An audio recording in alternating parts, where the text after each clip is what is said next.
Itigil mo na ang kasal mo ngayon din. Gumising ka. Pumunta ka sa bahay ng magiging biyenan mo at makikita mo ang lahat. Ang namayapa kong lola ang nagsabi sa akin nito sa panaginip. Isang araw bago ang aking kasal. At nang dumating ako sa bahay ng magiging biyenan ko, ako ay natigilan. Napalumpo sa nakita ko. Ngunit bago ako magpatuloy, sabihin mo sa comments kung anong lungsod ka nakikinig. Gusto kong malaman kung gaano kalayo ang narating ng aking kwento. Si Serafina Pina de la Cruz ay 30 taong gulang. Nakamaluwag siyang t-shirt at shorts na komportable. Ang uri ng damit na ginagamit niya kapag hindi niya kailangang patunayan ang sarili kaninuman. Nakatayo siya sa harap ng salamin sa banyo. Ang kanyang mukha ay basa pa sa singaw ng shower. Sa refleksyon, nakita niya ang karaniwan niyang malalaking mata. Mga pilik-matang walang maskara at ang natural niyang buhok na mahigpit na nakatali. Ang hindi niya nakita, ngunit damang-dama niya, ay isang matinding kaba na hindi niya maipaliwanag ng lubusan. Ang kalendaryo na nakasabit sa pasilyo ay nagpapakita ng eksaktong 21 araw. Bago ang kanyang kasal. Isang pangarap na kasal. Nabili na ang damit.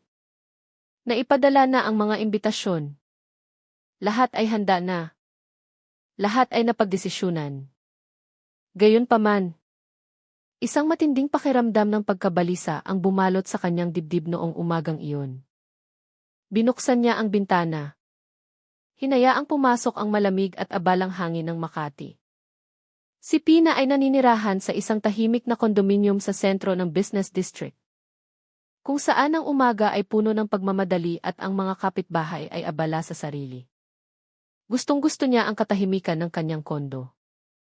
Bagamat minsan, tulad ngayon, pakiramdam niya, ang katahimikan na iyon ay nagpapabigat din sa kanya.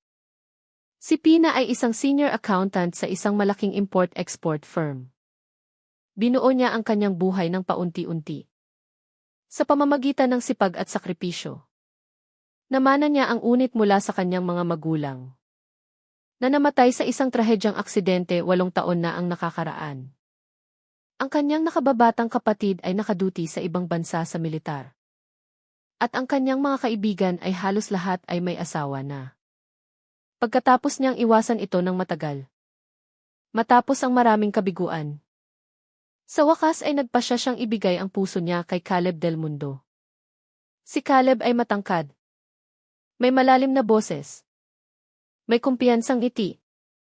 At 37 taong gulang. Siya raw ang nagmamay-ari ng isang maliit na logistics tech startup na, ayon sa kanya, ay mabilis na lumalaki. Nakilala siya ni Pina nang hindi sinasadya sa isang bank appointment.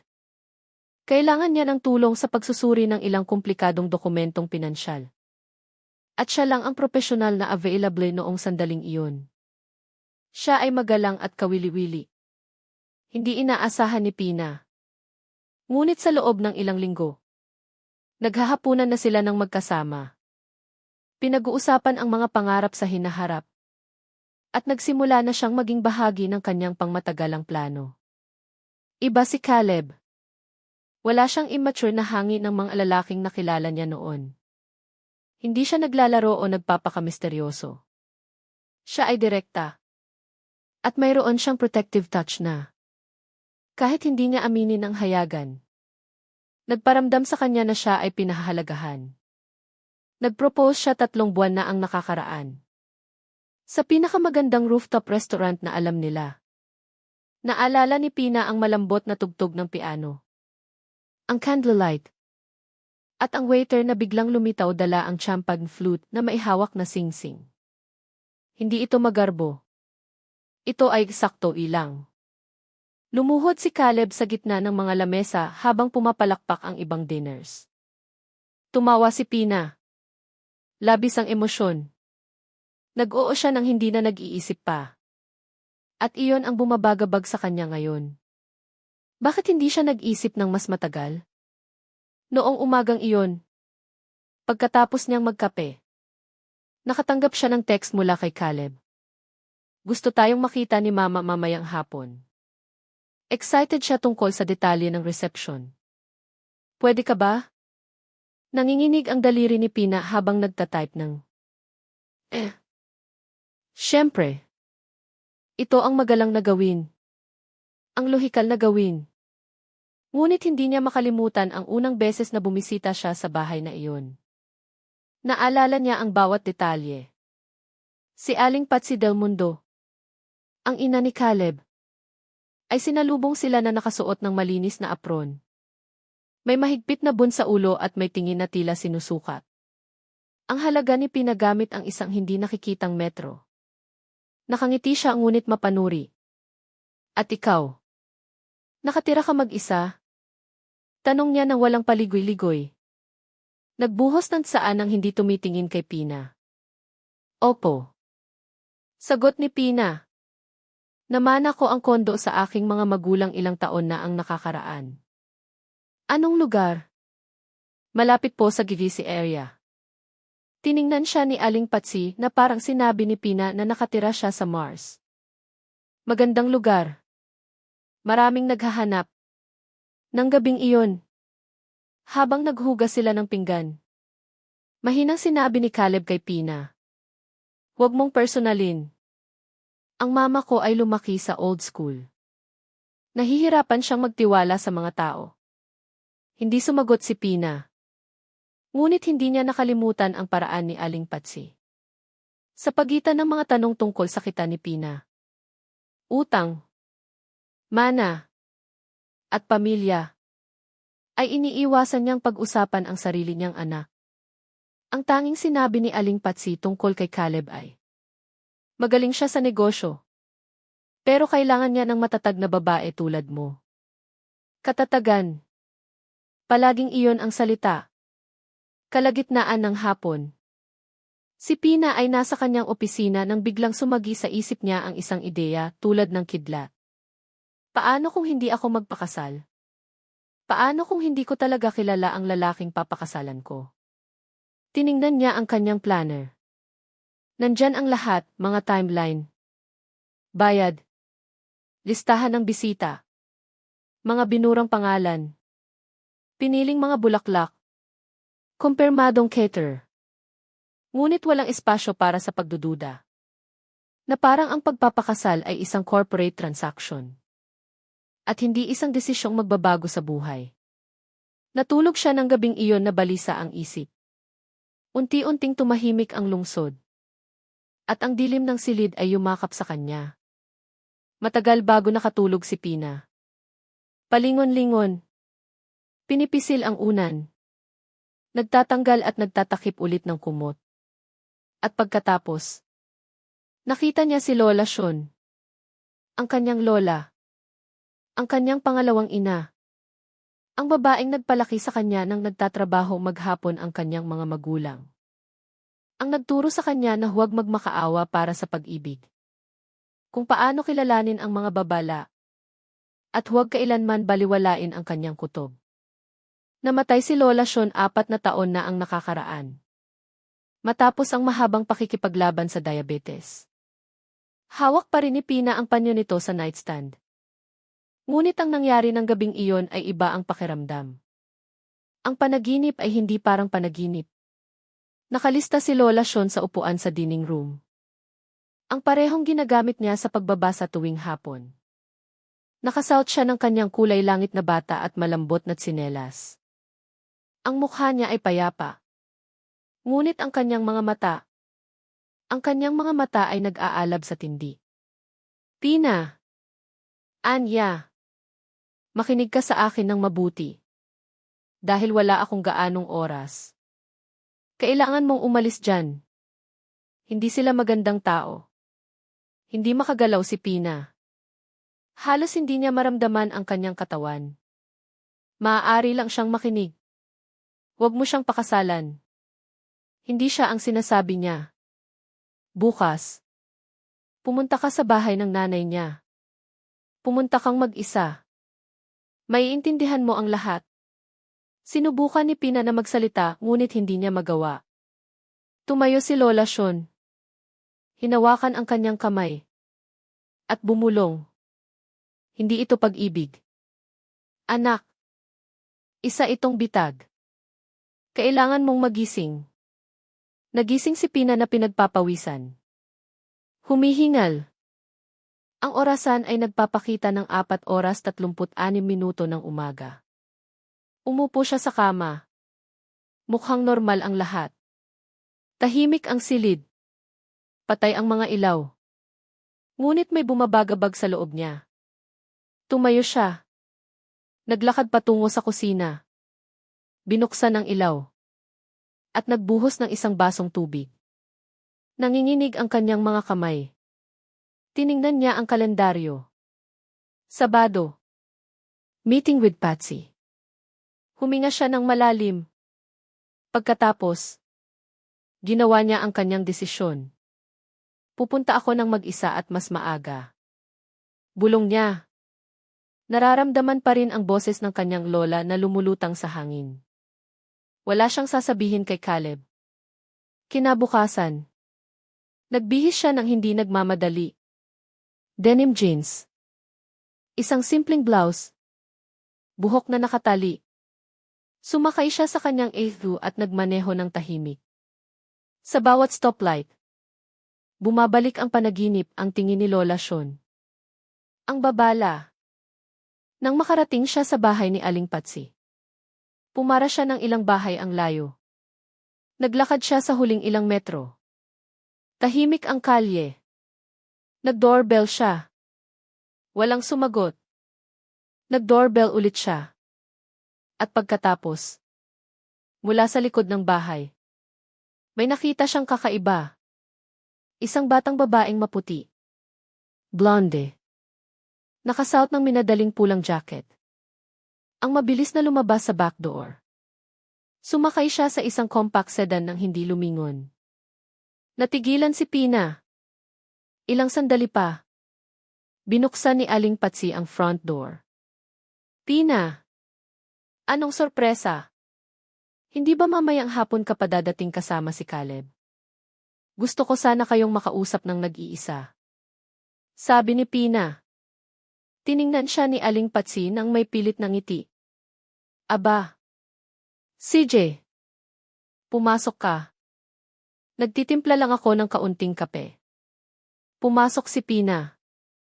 Ang bahay ay amoy lumang kape. Dinala siya ni Aling Patsy sa dining room, kung saan nakabukas ang isang folder ng mga papeles sa lamesa. Sinisyasat ko lang ang mga papeles para sa event venue. Anya. Ngunit ang hindi alam ni Pina ay ang folder ay walang kinalaman sa kasal. Habang pumunta si Aling Patsy sa kusina, mabilis na sumulyap si Pina. Mga pangalan, listahan, address, at isang titulo, mga nagmamay-ari ng solo na bahay. Isang kilabot ang tumakbo sa kanyang katawan. Pagkatapos, naintindihan niya. Ang babaeng umalis sa back door ay hindi lang isang kaswal na bisita. At si Aling Patsy ay hindi lang isang pakialamerang biyenan. Napalunok si Pina. Mabilis ang tibok ng puso niya. Doon mismo sa bahay na iyon, kung saan mukhang maayos at tahimik ang lahat. Nagsimulang gumuho ang buhay niya. Bumalik si Aling Patsy mula sa pasilyo na may tray ng tuyong cookies. At isang iting kasing peke ng embroidered tablecloth. Gusto mo ba ng chamomile tea? Pina. Nakakakalma. Anya. Inilapag ang tasa sa harap niya ng bahagyang nanginginig ang kamay. Ayos lang po. Salamat. Sagot ni Pina. Nakatitig sa folder na nakita niya. Mabilis niya itong isinara. Nang marinig niyang bumabalik ang mga yabag. Gayunpaman, patuloy na bumabalik sa kanyang isip ang nabasa niya. Mga pangalan ng kababaihan. Mga address. Mga kolum na may titulong status ng pag-aasawa at solo property owner. Lahat ay nasa malinaw na sulat kamay, na may mga tala sa gilid. Umupo si Aling Patsy sa tapat ng lamesa. Tiningnan siya ni Pina. Ang kilos niya ay tila pareho. Ngunit may kakaibang kislap sa kanyang mga mata. Isang hindi komportableng paninigas. Na parang alam niyang umaarte siya at takot na mabisto. Ayos ka lang ba? Pina? Tanong ni Aling Patsi ng mahina. Mukha kang maputla. Siyempre. Maaga lang akong nagising. Ang pagsisinungaling ay madali. Napakadali. Na parang ang presensya ni Aling Patsi ay nag-activate ng defense mechanism na hindi alam ni Pina na mayroon siya. Habang humihigop siya ng tsaa, ang kanyang mga iniisip ay parang makapal na ulap. Sino ang babaeng umalis sa likuran? Bakit naglalaman ang folder ng ganito kasensitibong impormasyon? Bakit umaakto si Aling Patsi na parang ayos lang ang lahat? Kung malinaw na hindi, sabihin mo sa akin. Pina, sabi ni Aling Patsi. Naglalaro sa napkin. Masaya ka ba kay Caleb? Ang tanong ay bumagsak tulad ng isang bato sa tubig. Napatingin si Pina nang nagtataka. Naman. Sagot niya. Bakit mo na itatanong? Wala lang. Ang mga kasal ay laging nagdudulot ng stress. Mga pagdududa. Mga bagay na akala mo na ayos na. At kalaunan. Kapag kasal ka na, napagtanto mong may maliliit na senyales na mas pinili mong baliwalain. Ang tinutukoy mo ba ay ang iyong kasal? Tumawa si Aling Patsi. Ngunit walang kaligayahan. Hindi ako nagpakasal dahil sa pag-ibig. Pina. Nagpakasal ako dahil maganda tingnan. Dahil noon, masamang tingnan ang babaeng walang asawa. Ngunit huwag kang mag-alala. Hindi ka tulad ko. Mayroon ka. Anong ibig mong sabihin? Mayroon kang hindi ko kailanman nagkaroon. Ari-arian na nakapangalan sa iyo. Matatag na karera. Kontrol sa buhay mo. Kailangan ni Caleb ng ganyang klaseng babae. Ikaw ang nagbabalanse sa kanya. Napalunok si Pina. Ang pag-uusap ay isang kakaibang pinaghalong papuri at manipulasyon. Ang bawat salita ay tila may nakatagong kahulugan. At ano ang tingin mo kay Caleb? Tanong ni Pina. Tiningnan siya ni Aling Patsi sandali. Nawala ang ngiti nito. Anak ko siya. Hindi iyon ang tinanong ko. Mas kilala ko siya kaysa kanino man. Alam ko kung ano ang kaya niyang gawin at kung ano ang kailangan niya. May mga depekto si Caleb. Tulad ng lahat. Ngunit mayroon din siyang malaking puso.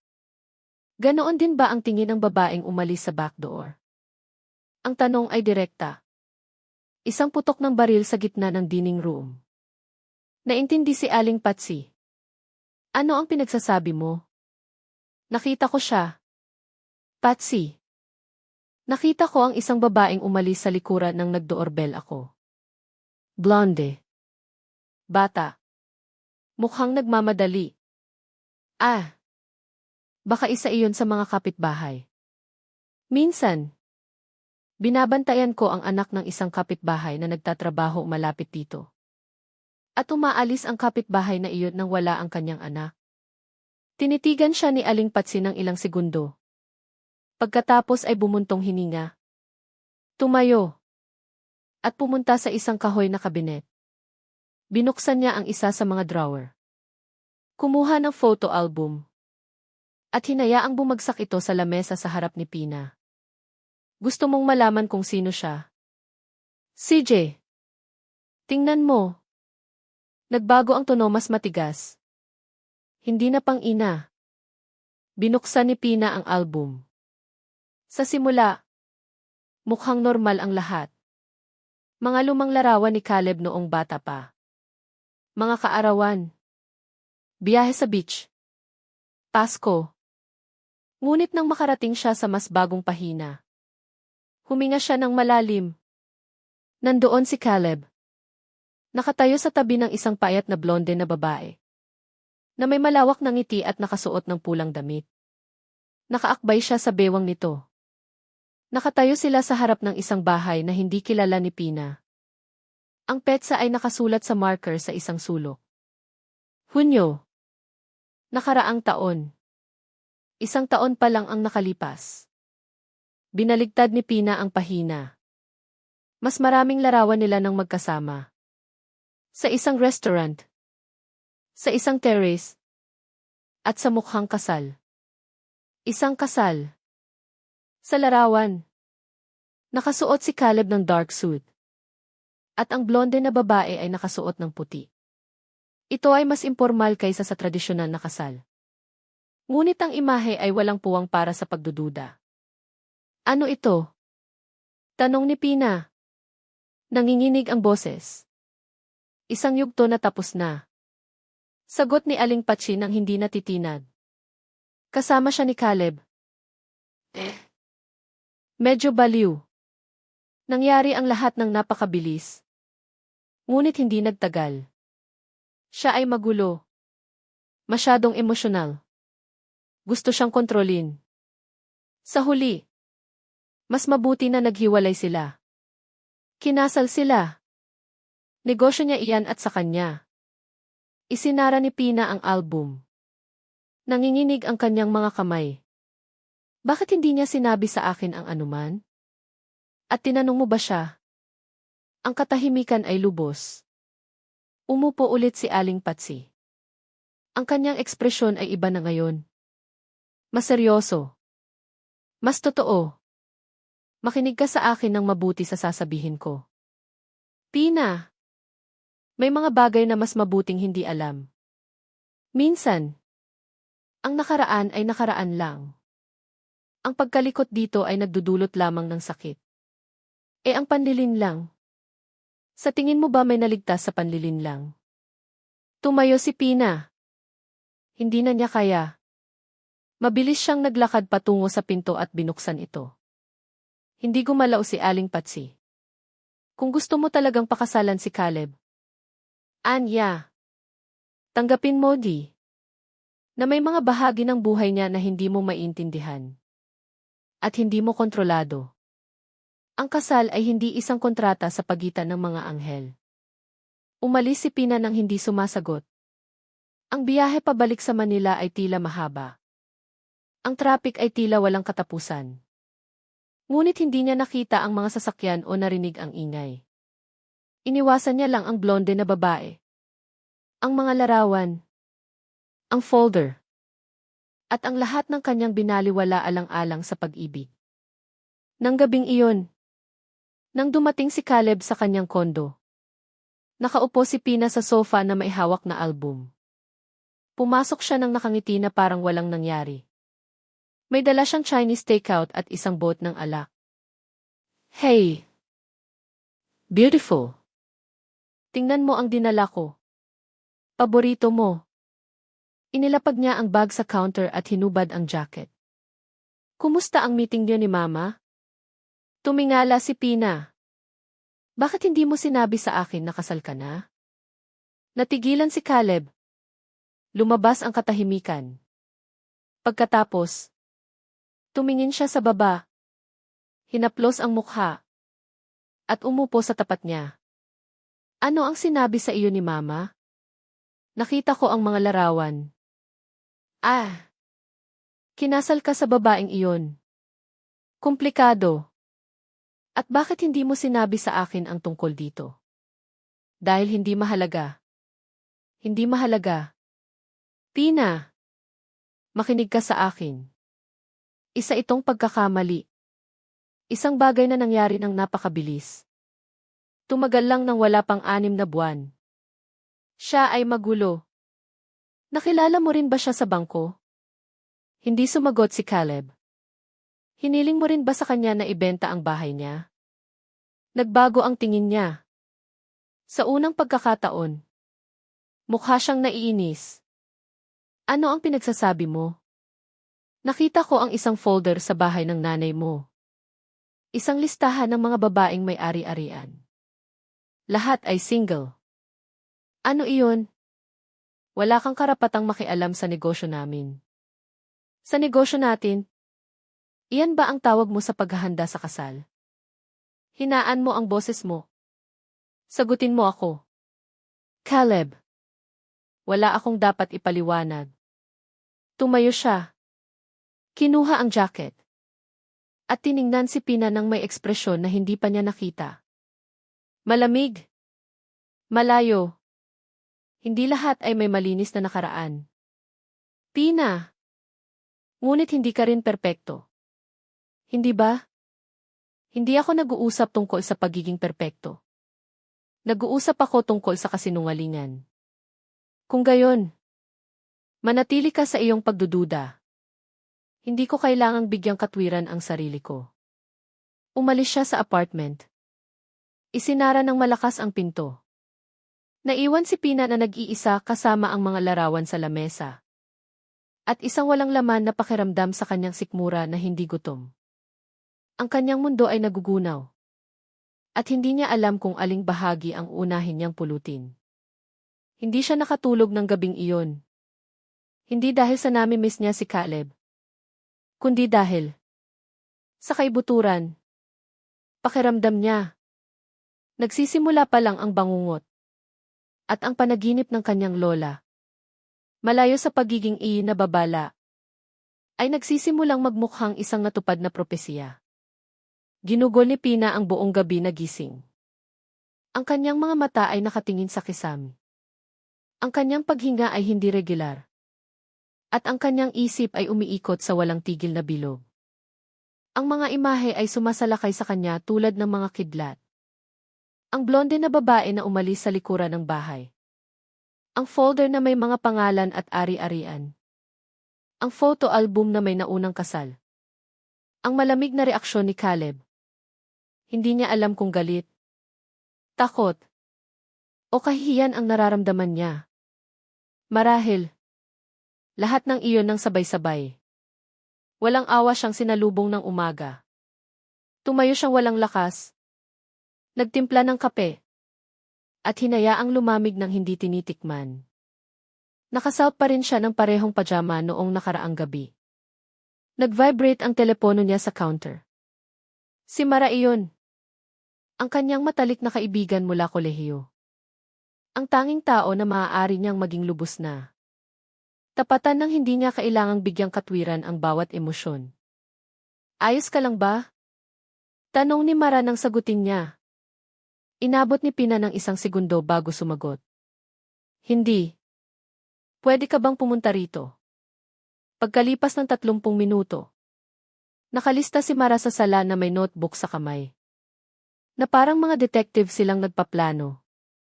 Ang kanyang buhok ay nakatali sa isang mahigpit na tirintas. At mayroon siyang ekspresyon ng isang taong handang maghukay ng mga sikreto. Ano man ang kapalit. Sabihin mo sa akin ang lahat. Mula sa simula. Pilit ni Mara. Ginawa iyon ni Pina. Mula sa unang araw na nakilala niya si Caleb sa bangko. Hanggang sa panaginip ng kanyang lola. Ang folder. Ang larawan kasama ang blonde na babae. At ang huling argumento. Hindi siya inistorbo ni Mara. Tumango lang siya ng tahimik. Kumukuha ng mental notes. Nang matapos si Pina. Malakas na huminga si Mara. Kailangan nating alamin kung sino ang babaeng iyon. Paano? Social media. May Instagram account siya. Hindi ba? Pero hindi siya madalas mag-post. Halos walang personal. Kung gayon, titingnan natin ang mga comments. Ang mga followers. Sino ang sina-follow niya? Mas marami pang sinasabi ang social media kaysa sa inaakala ng mga tao. Binuksan nila ang laptop. Mabilis na nag-type si Mara. Habang idinidikta ni Pina ang pangalan na naalala niya. At ang profile na nakita niya sa album. Una nilang hinanap si Caleb. Ang account niya ay private. Ngunit ang listahan ng mga taong sina-follow niya ay public. Nagsimulang suriin ni Mara ang mga ito. Isa-isa. Maraming babae. Sabi niya. Ang iba ay may normal na username. Ang iba naman ay gumagamit ng kakaibang palayaw. Tingnan natin ang mga may larawan na katulad ng blonde na nakita mo. Lumapit si Pina at inobserbahan ang bawat profile. Marami ang private. Ang iba ay napakaaktibo ngunit may mababaw na nilalaman. Nang akala nila ay isasara na nila ang laptop. Huminto si Mara. Sandali. Ito. Ang profile ay nakasulat na Lara Marogi. Ito ay isang simpleng account na may kaunting post. Ngunit sa isa sa mga larawan, kinuha mahigit 1 taon na ang nakakaraan. Lumabas si Caleb. Nayakap ang parehong babae na nakita ni Pina sa album. Parehong mukha. Parehong buhok. Parehong pulang damit. Naramdaman ni Pina ang kawalan sa kanyang sikmura. Siya nga. Binuksan ni Mara ang larawan. Ang caption ay nababasa, "He makes me feel safe." Salamat sa pagdating sa buhay ko. Ito ay mula sa nakaraang taon. Kumpirma ni Mara. Gaano katagal na kayo ni Caleb? 11 buwan. Kung gayon, nag-overlap. Isang kilabot ang tumakbo sa mga braso ni Pina. Ano ang gagawin natin? Susulatan ko siya mula sa account ko. Hindi ka pwedeng magpakita. Hindi pa. Gumawa si Mara ng maikli ngunit empatya na mensahe. Hi. Lara. Pasensya na sa biglaang pag-abot sa iyo. May delikadong sitwasyon ako tungkol kay Caleb Del Mundo. Gusto ko sanang kausapin ka. Pakiusap. Hindi ito biro. Ipinadala nila ito. Lumipas ang mga oras. Hindi makapag-concentrate si Pina sa anuman. Nanatili si Mara sa tabi niya buong araw. 5:00 ng hapon. Dumating ang sagot. Sino ka? Ano ang alam mo tungkol kay Caleb? Ipinakita ni Mara kay Pina ang mensahe. Naramdaman ni Pina na tumibok ang puso niya tulad ng isang tambol. Kailangan ko lang malaman kung kasama mo siya noong nakaraang taon. Hindi nagtutugma ang mga bagay. Pakiusap. Kailangan kitang kausapin. Mahalaga ito. Makalipas ang 20 minuto. Nagpadala si Lara ng isa pang mensahe. Kasama ko siya. Pinakasalan ko siya. Sino ka? Kinuha ni Pina ang telepono ni Mara at nagsulat ng nanginginig ang mga daliri. Ako si Serafina de la Cruz. Ako ang kanyang fiancé. Mabilis na dumating ang tugon. Diyos ko. Sinundan ng isa pang mensahe, kailangan nating mag-usap. Pero hindi rito. Pwedeng magkita tayo. May ipapakita ako sa iyo. Nagkasundo sina Mara at Pina na magkita kinabukasan sa isang coffee shop sa downtown. Ang lugar ay bukas. May malalaking bintana. At laging may tao. Pakiramdam nila ay ligtas. Halos hindi nakatulog si Pina ng gabing iyon. Ngunit sa pagkakataong ito, hindi dahil sa takot. Ito ay dahil sa matinding pagnanais na malaman. Na maunawaan. Upang kumpirmahin ang pinaghihinalaan niya. Kinabukasan. Dumating si Pina 1:00 minuto ng mas maaga. Sumama si Mara. Ngunit umupo. Sa ibang lamesa upang mag-obserba mula sa malayo. Dumating si Lara sa oras. Mas payat siya kaysa sa hitsura niya sa mga larawan. Ang kanyang mukha ay pagod. May dark circle sa ilalim ng kanyang mga mata. At ang kanyang buhok ay nakatali sa isang maluwag na bun. Ikaw si Pina. Anya nang hindi nagbebati. Tumango si Pina. Pareho silang umupo. Sabihin mo sa akin ang lahat. Sabi ni Lara. Magaralgal ang boses. Gaano katagal na kayo? Halos 1 taon. Sinabi ko sa kaibigan ko ang lahat. Nagsimula kaming maghanap sa social media. Lumabas ka. Tumingin sa baba si Lara. Kumuha ng isang folder mula sa kanyang bag. At inilagay ito sa lamesa. Nandito ang lahat. Kopya ng mga dokumento para sa bahay na ibinenta ko. Mga mensahe mula sa kanya. Ang police report. Kahit na walang silbi. Binuksan ni Pina ang folder. Ang mga papeles ay maayos na nakaayos, public deed of sale. Bank deposit slip na nakapangalan kay Caleb Del Mundo. Isang nakaprint na mensahe sa WhatsApp kung saan nangako siya. Sa loob ng 6 na buwan, ibibigay ko sa iyo ang bahay na nararapat sa iyo.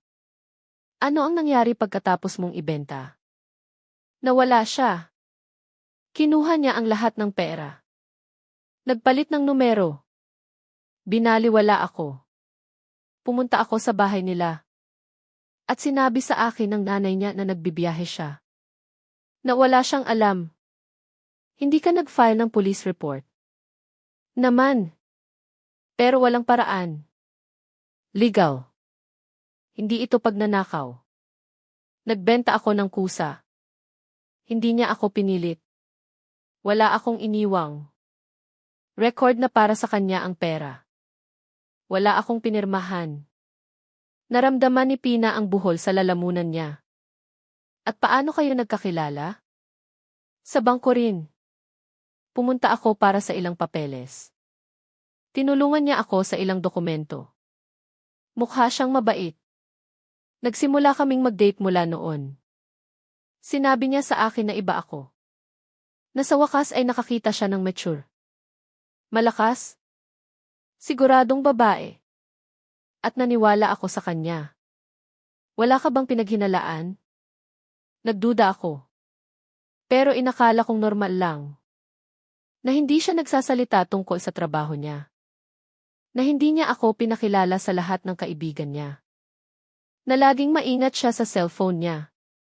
Pero inakala ko na may trauma siya. Naawa ako sa kanya. Huminga ng malalim si Pina. Sumpa ko. Wala akong alam. Tumango si Lara. Lumambot ang kanyang mukha. Hindi mo rin kasalanan. Siya ay profesional. Hindi siya nag-i-improvise. Lahat ay kinakalkulan niya. Alam mo ba kung nagawa na niya ito noon? Wala akong patunay. Pero alam ng nanay niya ang lahat. Kinokoberan niya siya. At may isa pang babae. Si Simona. Narinig ko ang pangalan niya minsan. Nabanggit siya ni Caleb nang hindi sinasadya. Akala niya tulog ako. May alam ka ba tungkol sa kanya? Wala. Nawala lang siya. Walang nakakaalam kung nasaan siya. Iniisip nila na lumipat siya sa ibang estado. Baka may mas masahol na nangyari. Naramdaman ni Pina na sumikip ang kanyang sikmura. Sa tingin mo? Hindi ko alam. Pero kung hindi ko sana kasama ang kapatid ko, baka ganoon din ang nangyari sa akin. Nadepress ako. Nagkulong ako. Nawala ang mga kaibigan ko. Hindi ako nagtitiwala sa kahit sino. At ngayon, part-time na lang ako nagtatrabaho. Nagpapagaling ako. Pero wala na akong sarili ko. Lahat ay kinuha niya. Nanatiling tahimik si Pina. Tiningnan niya ang mga papeles. Ang mga pangalan. Ang mga petsa. Lahat ay nagtutugma. Pwedeng akin na ito. Gawin mo. At kung pwede, i-report mo siya. Kahit hindi siya makulong. Hindi na niya magagawa ang parehong bagay ulit. Nagpaalam sila ng walang yakap. Naglakad sila patungo sa kalye. Na parang may karga siyang isa. 000 pounds sa likod niya. Naiwan si Pina na nag-iisa sa lamesa. Nakatingin sa mga papeles. Lumapit si Mara. Balisa ang mukha. Narinig mo siya. Sagot ni Pina. At hindi lang siya ang biktima. Nang gabing iyon, habang sinisiyasat niya ang mga dokumento sa kanyang kondo, nag-vibrate ang telepono niya. Hindi kilalang numero.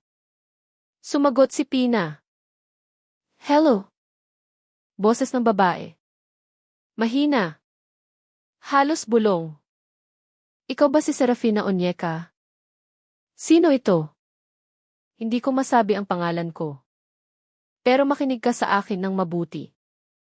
Huwag mong pakasalan si Caleb. Hindi siya ang sinasabi niya. Natulala si Pina. Sino ka? Isang taong nakakakilala sa kanya.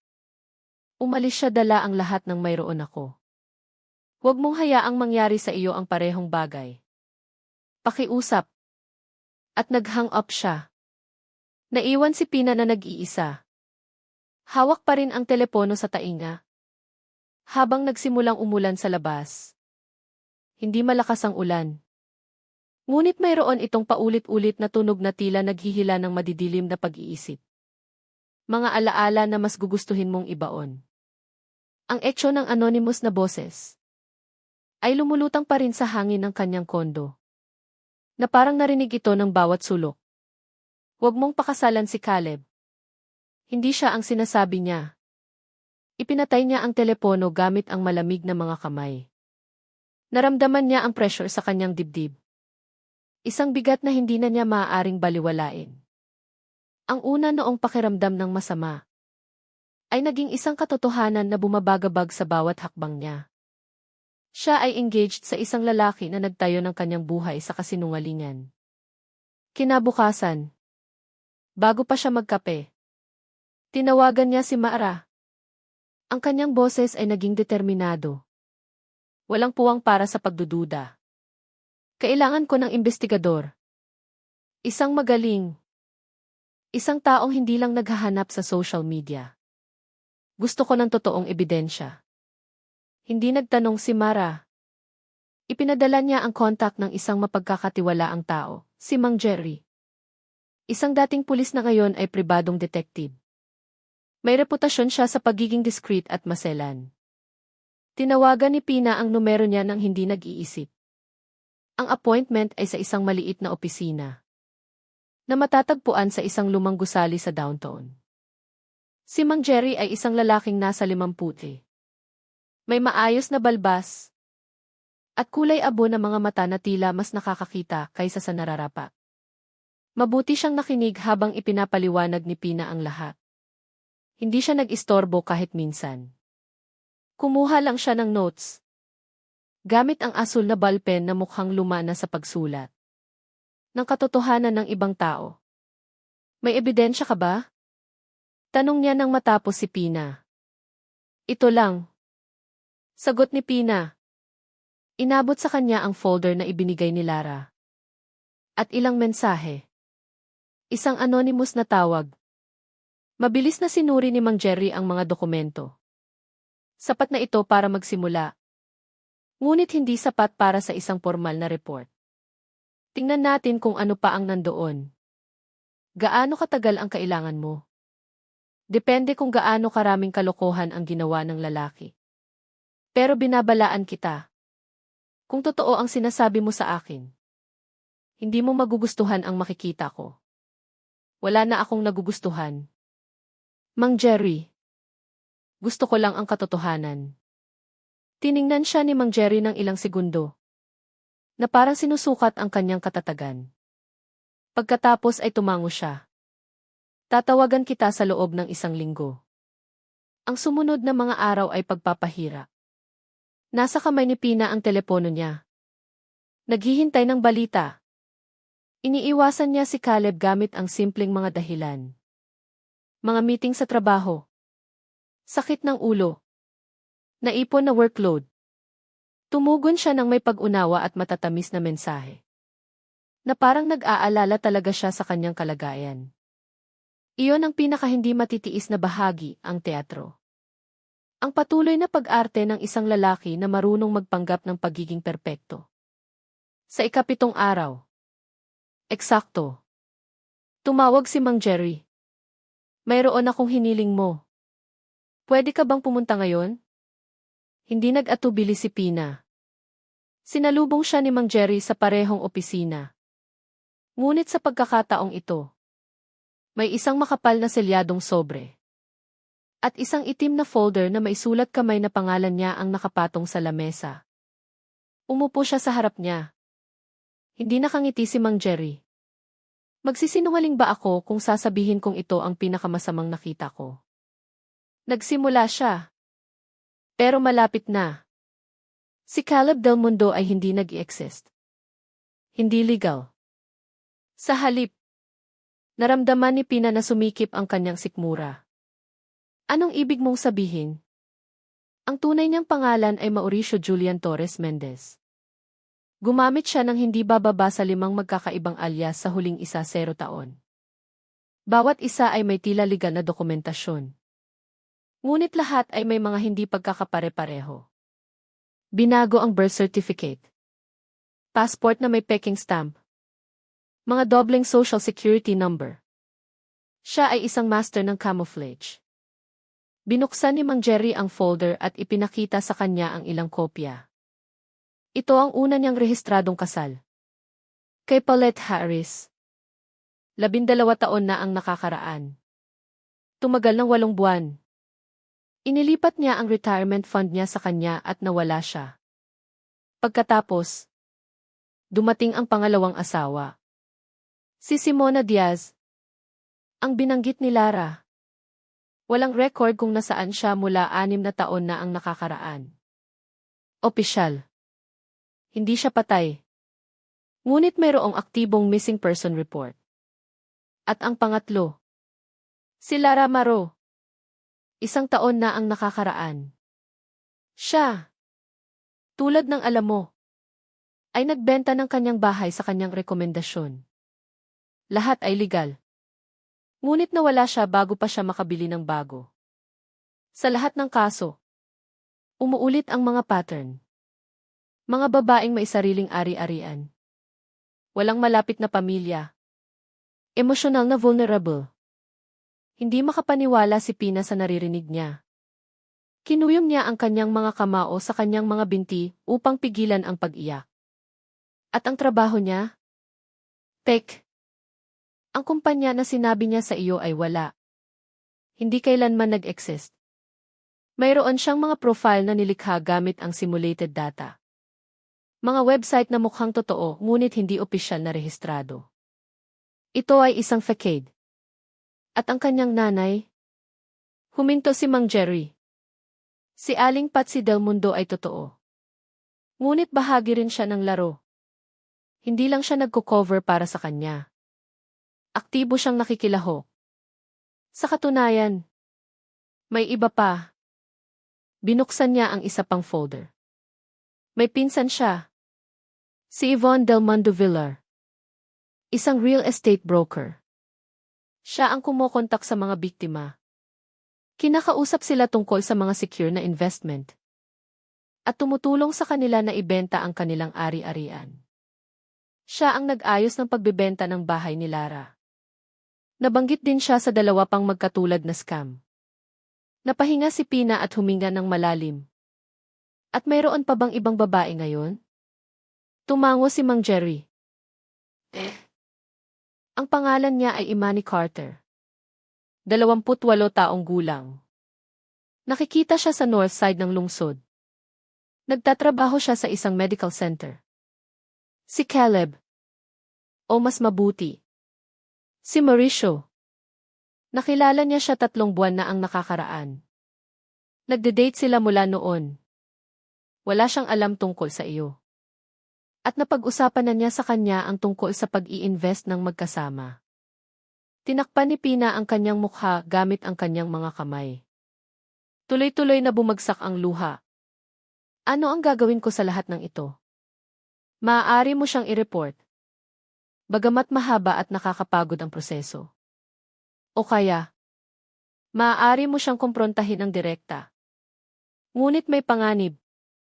Nag-isip si Pina ng ilang segundo. Gusto ko siyang tingnan sa mata. Tiningnan siya ni Mang Jerry ng seryoso. Kung gayon, huwag kang mag-isa. Tumango siya. Umalis siya sa opisina na hawak ang folder. At ang kanyang kaluluwa ay pira-piraso. Naghihintay si Mara sa kotse. Nang makita ang ekspresyon niya, hindi siya nagtanong. Sinimulan lang niya ang makina at nagmaneho ng tahimik. Nang gabing iyon, nag-text si Pina kay Caleb. Gusto kitang makita sa lugar ko bukas. 8:00 ng gabi. Mabilis siyang sumagot, sige.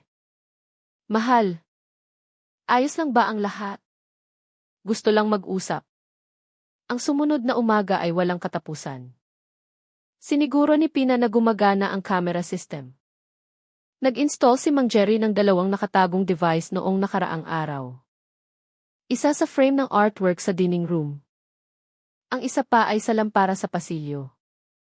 Si Mara ay mananatili sa kwarto. Handang mamagitan kung may mangyari.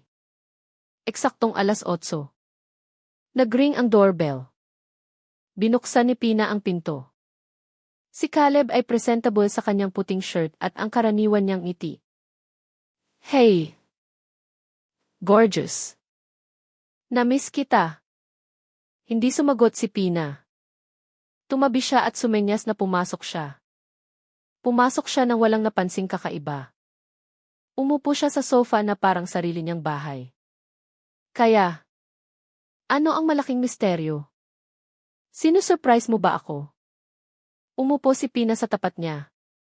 Ang itim na folder ay nasa coffee table. Gusto kong tingnan mo ito. Binuksan ni Caleb. Binasa niya ang unang pahina. Pagkatapos ang pangalawa. Nagbago ang ekspresyon niya. Nawala ang ngiti. Tumigas ang kanyang mga mata. Saan mo nakuha ito? Sa isang taong nagsasabi ng totoo. Wala kang ideya sa ginagawa mo. Sa tingin ko. Meron. Nagkakamali ka. At ang tanging pagkakamali ay ang paniwalaan ka. Isinara niya ng malakas ang folder. Yumuko siya patungo sa kanya. Hindi mo alam kung sino ang kinakalaban mo. Pina! Nagtatangka ka bang takutin ako? Ngumiti siya. Ngunit hindi iyon ang karaniwan niyang ngiti. Ito ay malupit. Mali ang mga kinalaban mo. Tumayo siya. Kinuha ang kanyang jacket. At umalis. Hindi gumalaw si Pina hanggang sa marinig niya ang pagsara ng front door. Pagkatapos ay tumakbo siya sa kwarto. Kung saan nakatayo na si Mara na hawak ang telepono. Ni-record mo ba ang lahat? Bawat segundo. Huminga si Pina. Ngunit hindi ito ginhawa. Ito ang simula ng isang gyera. Ang katahimikan sa kondo ay naging makapal. Na parang narinig ng mga pader. Ang bawat salita ni Caleb at alam din nila na isang bagay. Nakakilakilabot ang darating. Dahan-dahang isinara ni Mara ang pinto ng kwarto. Ang video ay na-record at protektado sa kanyang telepono. Umupo si Pina sa gilid ng kama at tumingin sa baba. Hindi pa siya natatakot. Ngunit mayroon siyang malinaw na kamalayan sa katotohanan na inihayag niya. Lumampas siya sa isang hindi nakikitang linya. Hindi na siya ang babaeng nilinlang. Ngayon, siya ang babaeng naglantad ng isang buong web ng kasinungalingan. At sa mundo ni Caleb, iyon ay nangangahulugang pagdedeklara ng gyera. Ang una niyang ginawa ay kanselahin ang kasal. Tinawagan niya ang event planning company. Ang banquet hall. Ang florist. Lahat sila. Isa-isa. Ang bawat tawag ay isang paglaya. Ngunit isang sugat din. Dahil hindi huminto ang sakit. Hindi ang sakit ng nawalang pag-ibig. Kundi ang panlilinlang. Ang lalim nito. Ang sistematikong kalikasan. Ang pagpaplano. Ang kalupitan. Pagkalipas ng ilang araw. Nagsimula ang iba pa. Sa simula. Maliit lang. Isang tawag mula sa isang nakablock na numero na nag-hang up pagkasagot niya. Pagkatapos. Isa pa na may distorted na boses. Na inuulit lang ang pangalan niya at nag-hang up. Inakala ni Pina na nagkataon lang o baka isang masamang biro. Ngunit sa kaibuturan, alam niya na hindi ito laro. Ito ang simula ng parusa. Isang umaga, nang bumaba siya sa parking garage ng gusali para pumasok sa trabaho. Nakita niya ang isang nakatuping. Puting sobre na nakasuksok sa ilalim ng windshield wiper ng kanyang kotse. Walang return address ang papel. Sa loob, isang mensahe ang nakasulat sa malalaking itim na letra. Naglalaro ka ng apoy. Nag-aapoy ng maliwanag. Ngunit dahan-dahang pumapatay. Natigilan si Pina. Nanginginig ang kanyang mga daliri.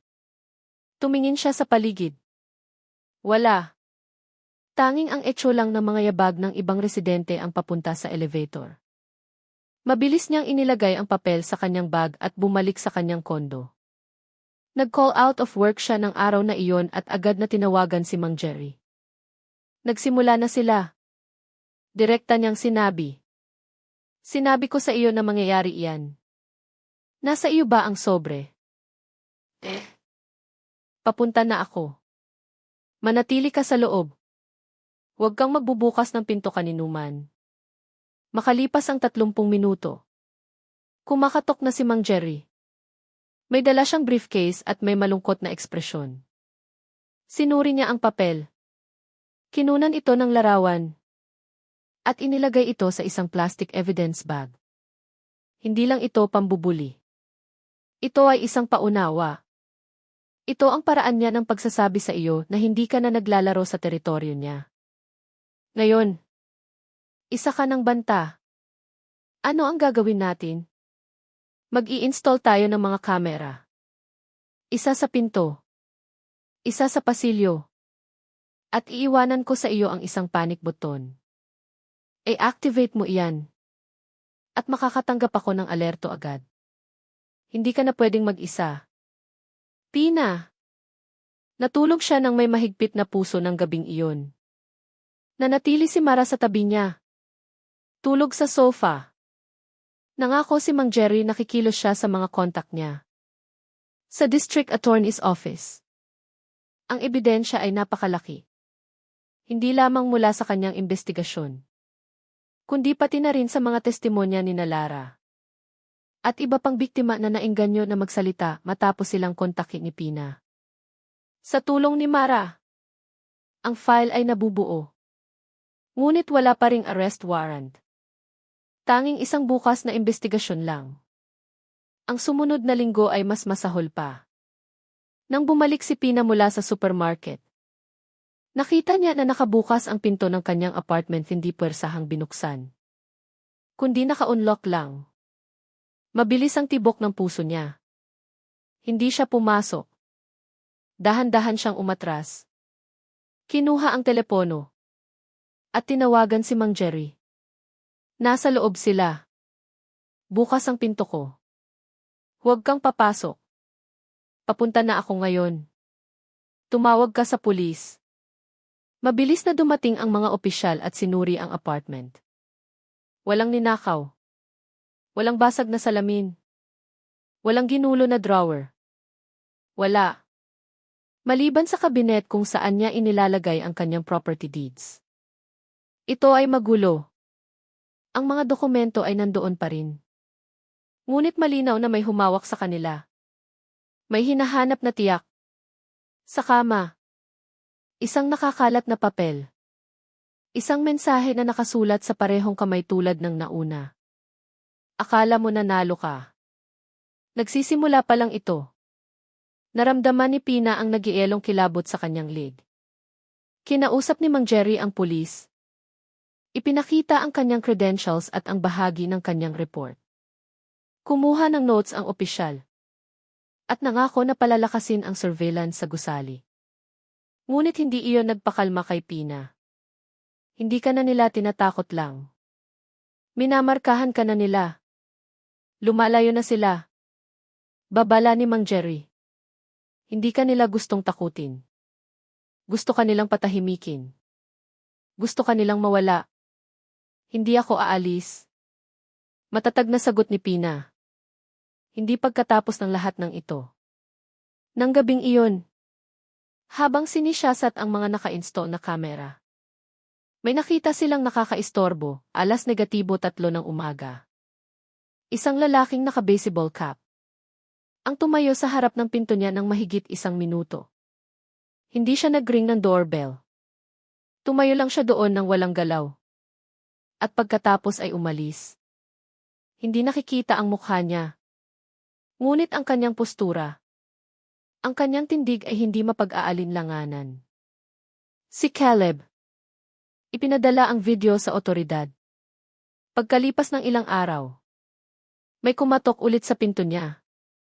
Ito ay isang matangkad, payat na babae na may matigas na kagandahan, na parang binuo sa pamamagitan ng pilit na pagdududa, si Yvonne Del Mundo Villar. Ang real estate broker. Ang parehong nakita sa report ni Mang Jerry, na nakalink sa pagbebenta ng iba pang biktima. Hindi binuksan ni Pina ang pinto. Pinanood niya siya sa kamera. Pina, sabi ng babae. Nakatingin ng direkta sa lens. Ayaw ko ng gulo. Gusto ko lang mag-usap. Wala akong dapat pag-usapan sa iyo. Nasa napakanipis kang linya. Sapat na ang nagawa mo. Hayaan mo na lang at matatapos na ang lahat ng ito. Banta ba iyan? Ito ay payo. Wala kang ideya kung sino ang kinakalaban mo. Hindi mo alam kung ano ang kaya ng pamilya ko. Alam na ng pulis kung sino kayo. Tumawa si Yvonne. Hindi nakakatawang tawa. Ito ay mapait. Tulad ng isang taong alam na sila ay lampas sa batas. Hindi ka po protektahan ng pulis kapag nasa loob na kami.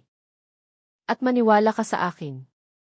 Kaya naming pumasok kahit kailan namin gusto.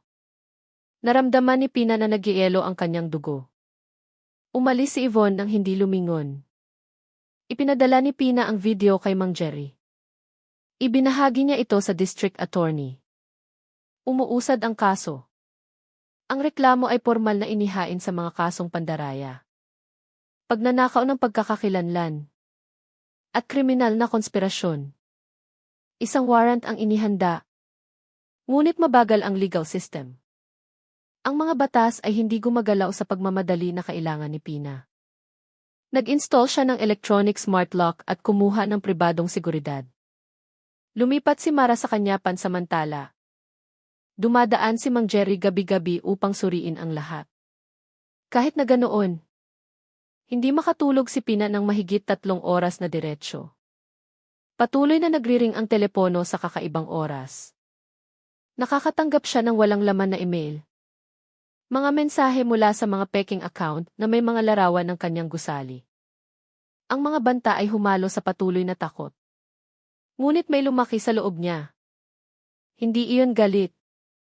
Ito ay determinasyon. Biyernes ng gabi. Umalis si Mara para bisitahin ang kanyang ina. Naiwan si Pina ng mag-isa sa unang pagkakataon sa loob ng ilang araw. Ginamit niya ang pagkakataon na suriin ng mahinahon ang mga papeles. Inayos ang lahat sa mga folder. At nag-scan ng mga dokumento. Samantala, nagsimulang bumalot ang bagyo sa kalangitan. 9:00 ng gabi. Nag-activate ang hallway camera. Sinuri ni Pina ang monitor. Si Caleb iyon. Nakatayo siya sa harap ng pinto. Basa sa ulan. Nakasuot ng parehong puting shirt. Na parang wala siyang pakialam sa pag-arte. Tumingin siya ng diretso sa lens. Walang galaw. Pinigilan ni Pina ang kanyang hininga.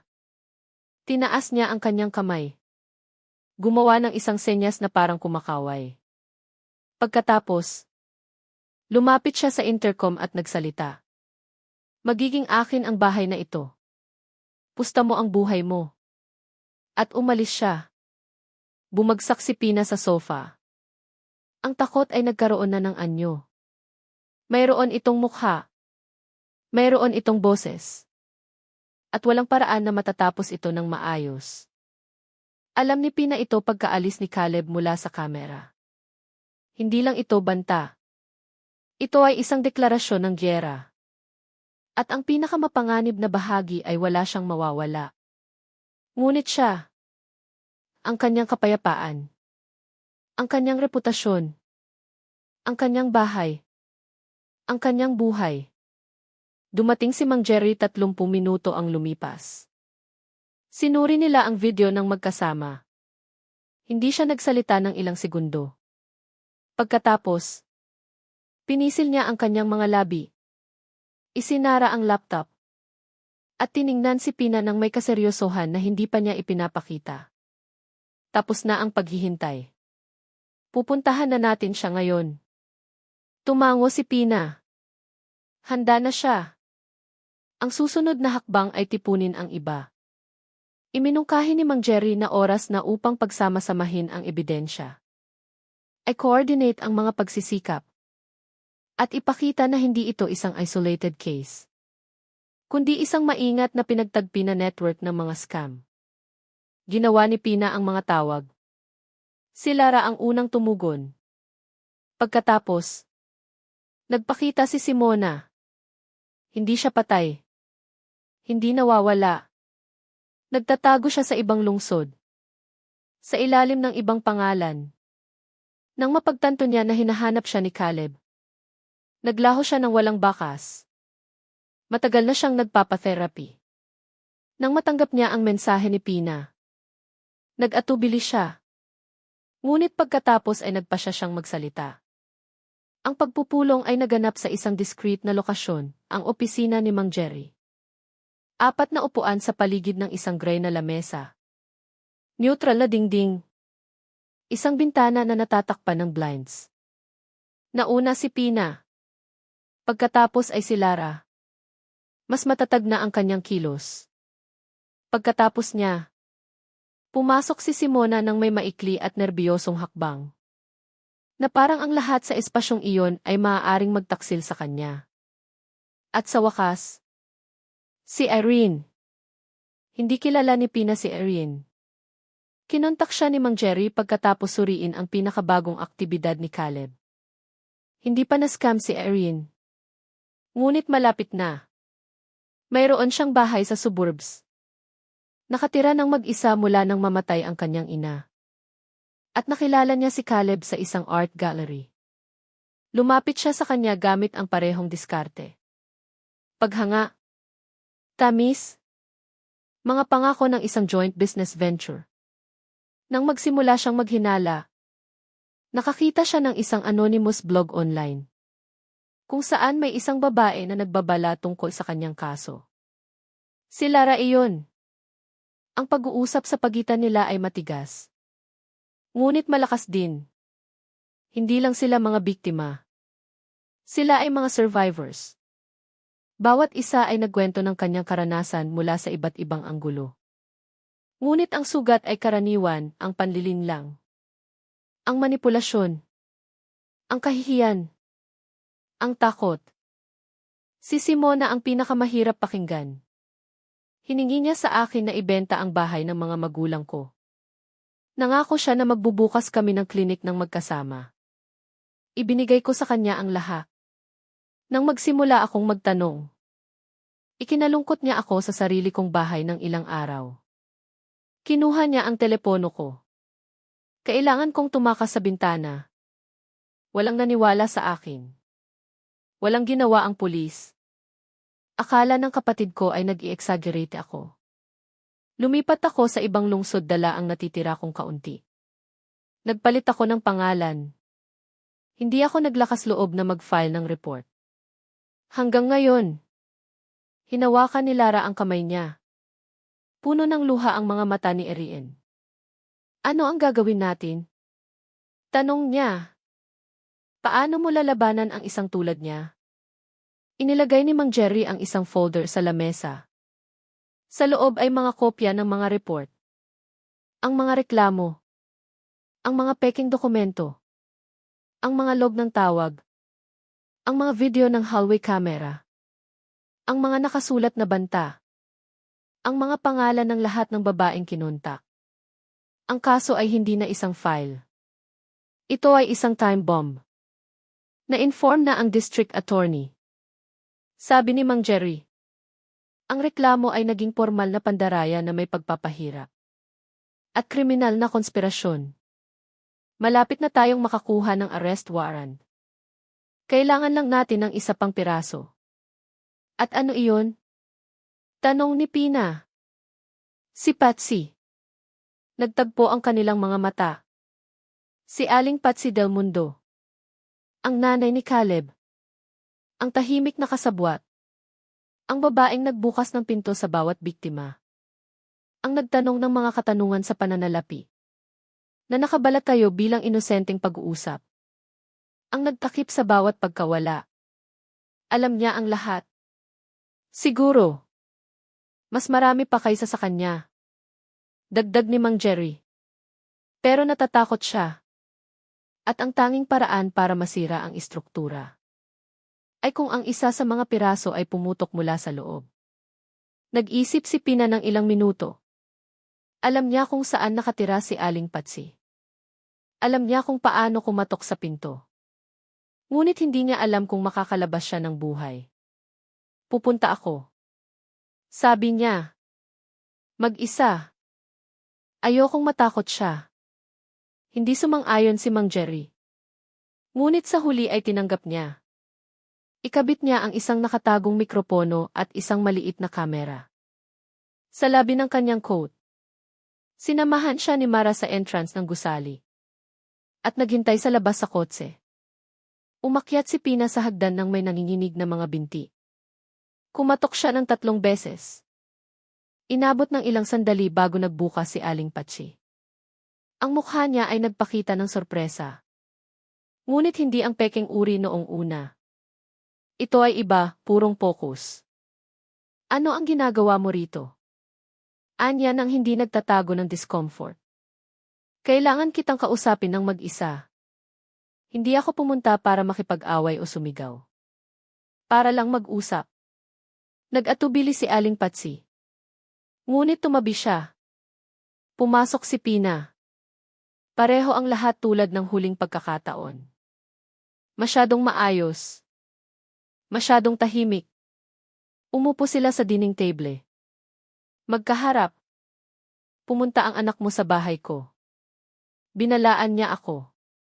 Mayroon akong ebidensya. Recording. Testimonya. Alam namin ang lahat. Patsy. Alam namin ang tungkol kay Yvonne. Tungkol sa ibang babae.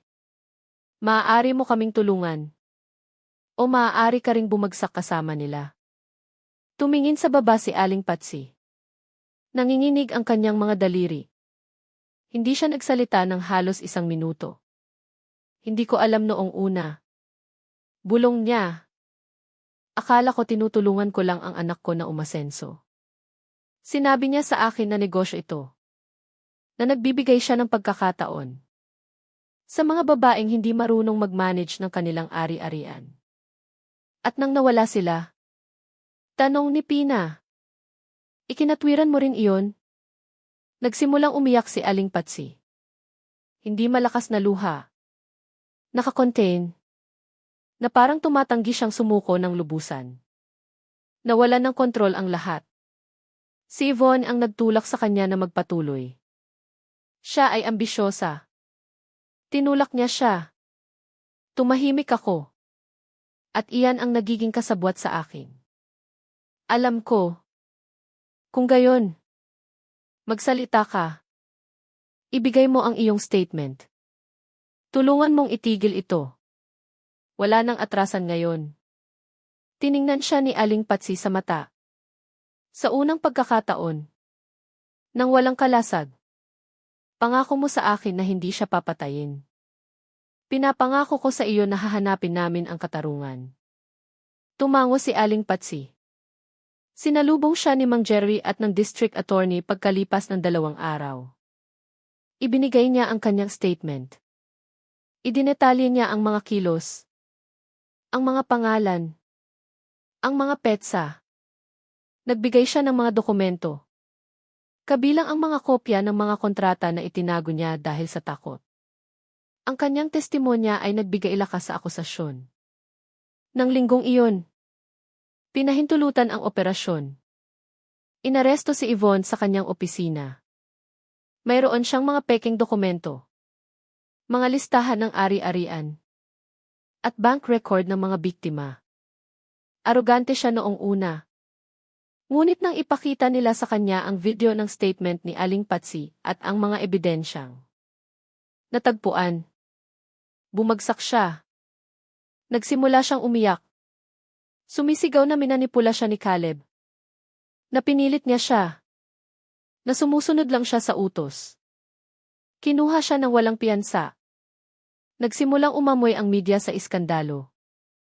Isang network ng mga scam na umaapekto sa mga single at vulnerable na babae. Nag-ooperate mismo sa kanilang mga tahanan. Napuno ang social media ng mga mensahe. Mas maraming babae ang sumulat kina Mang Jerry at Pina. May iba pang biktima sa ibang lungsod. Sa ibang estado. Ang ilan ay nanatiling tahimik sa loob ng maraming taon. Ngayon, pakiramdam nila ay maaari silang magsalita. Hindi makapaniwala si Pina kung gaano kalayo ang narating ng lahat.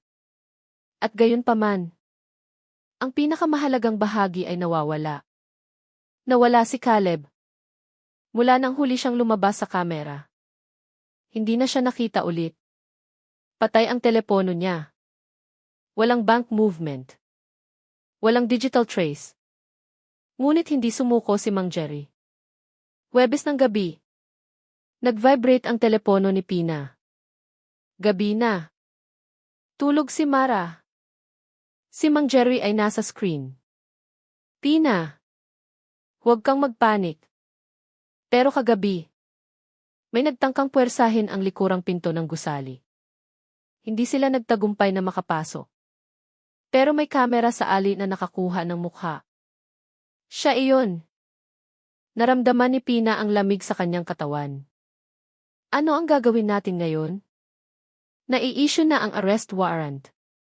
Aktibong hinahanap namin siya. Kailangan mong manatili kung nasaan ka. Huwag kang lalabas. Magpapadala ako ng 2 plainclothes officers para manatili sa labas ng kondo mo. Matatapos ito ngayong linggo.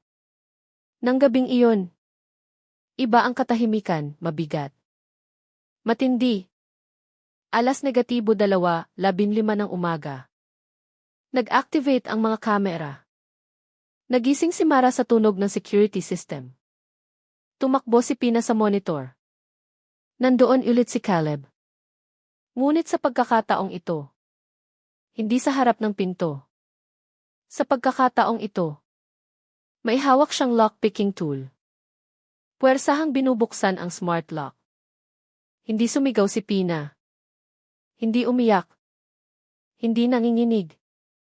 Pindutin lang niya ang emergency button. Sa loob ng ilang segundo, na-notify si Mang Jerry. Kinuha ni Mara ang telepono niya at tinawagan ang naka-assign na numero ng patrol car. Umatras si Pina. Pinapanood ang bawat galaw ni Caleb sa kamera. Nakatuon siya sa kanyang gawain. Nawala na ang panggap na charming man. Ang mukha niya ay nagpakita ng pagkabalisa. Galit. At desperation. Pagkalipas ng ilang minuto, isang malakas na tunog ang nag-istorbo sa pagtatangka niya. 4 na opisyal ang pumaligid sa kanya. Sinubukan ni Caleb na tumakbo. Ngunit natumba siya. Pinigil siya sa lupa. Sumigaw siya ng pangalan ni Pina nang may galit. Na parang siya ang nagnanakaw ng buhay niya. Kinapapan siya ng mga opisyal at hinila siya palabas ng gusali. Yumakap si Mara kay Pina nang walang salita. Hindi umiyak si Pina. Hindi nanginginig. Pinikit lang niya ang kanyang mga mata. Sa unang pagkakataon, masasabi niya na nakaligtas siya. Mabilis kumalat ang balita. Ibinahagi ng media ang pag-aresto sa isang umano'y serial fraudster. Inakusahan ng pandaraya sa maraming babae sa iba't ibang estado. Si Caleb Del Mundo, nakilala rin bilang Mauricio Torres, ay nasa kustodya. Ang preliminary hearing ay nakaschedule pagkalipas ng 5 araw. Napuno ang courtroom ng mga mukha na alam ang kanyang kwento mula sa loob. Dumating si Pina na kasama si Mara, si Mang Jerry, at isang piskal. Nandoon din sina Lara, Irene, at si Mona. Nag-iisa si Aling Patsy. Walang yumakap sa kanya. Ngunit naunawaan ng lahat ang presyo na binayaran niya para mag-testify. Laban sa sarili niyang anak. Nang dalhin si Caleb sa harap ng hukom, nakatingin ang kanyang mga mata kay Pina.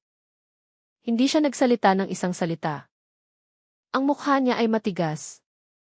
Walang bakas ng emosyon. Hindi siya ang lalaking nagpaka-charm sa kanya. Iba siya.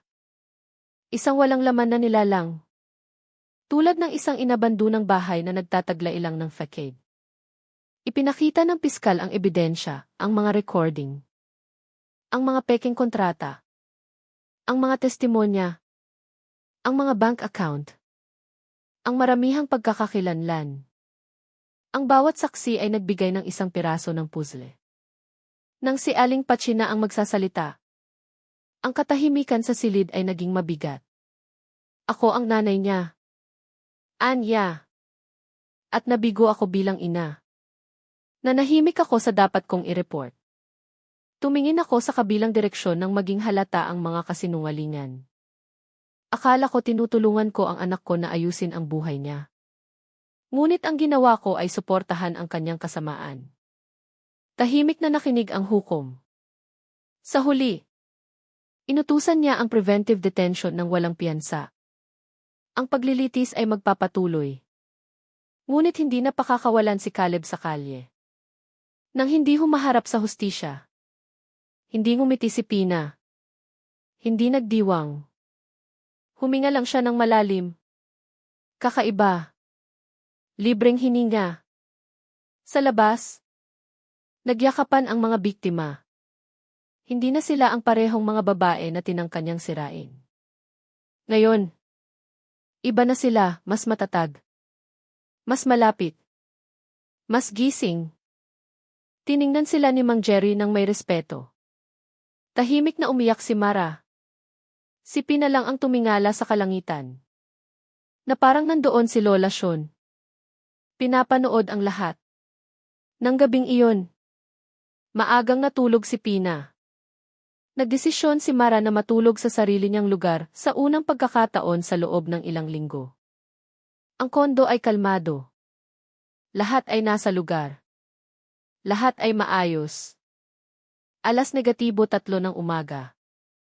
Napanaginipan niya ulit ang kanyang lola. Ngunit sa pagkakataong ito, wala sila sa kusina. Walang mga babala. Walang takot. Nasa isang bukas silang bukid.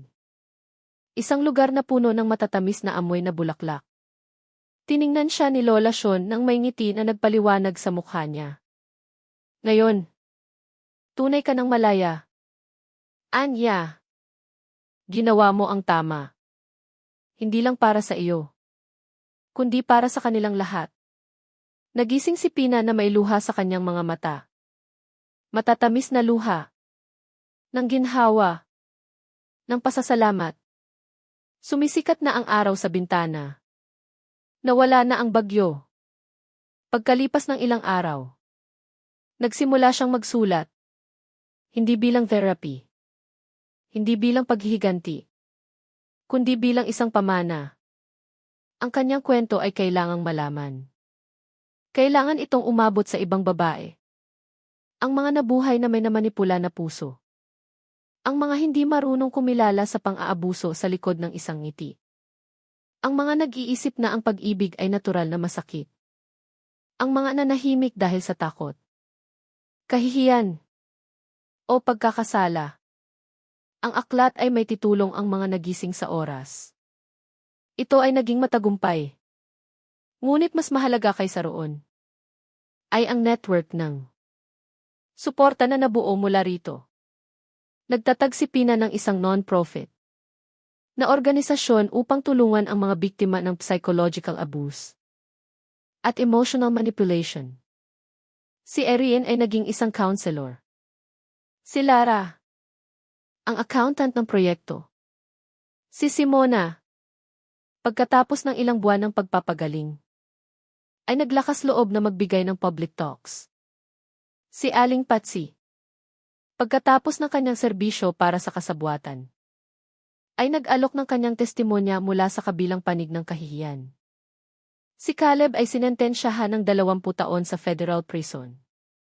Hindi dahil sa pag-ibig. Hindi dahil sa pagtataksil. Kundi dahil sa pandaraya, moral na pinsala, at kriminal na konspirasyon. Ngunit ang pinakamalalim na katarungan ay wala sa korte. Ito ay internal. Naglakad ulit si Pina sa kalye nang hindi lumingon. Natuto siyang magtiwala ulit. Bagamat mas malawak ang kanyang mga mata. Natulog siyang muli nang hindi naghihintay ng madilim na panaginip. Bumalik siya sa pagiging sarili niya. Ngunit isang bagong bersyon. Mas matatag. Mas matalino. Mas buhay. At sa tuwing may magtatanong sa kanya kung paano siya nakalabas sa lahat ng ito. Sinasabi niya ang parehong bagay, hindi lang ito para sa akin. Ito ay dahil may isang tao mula sa ibang lugar ang nagbabala sa akin. Ginising ako. At hinawakan ako nang hindi ko na kayang tumayo. May mga labanan na mukhang napakalaki. Mga halimaw na nakabalat kayo bilang pag-ibig. Mga anino na nagnanakaw ng hininga natin.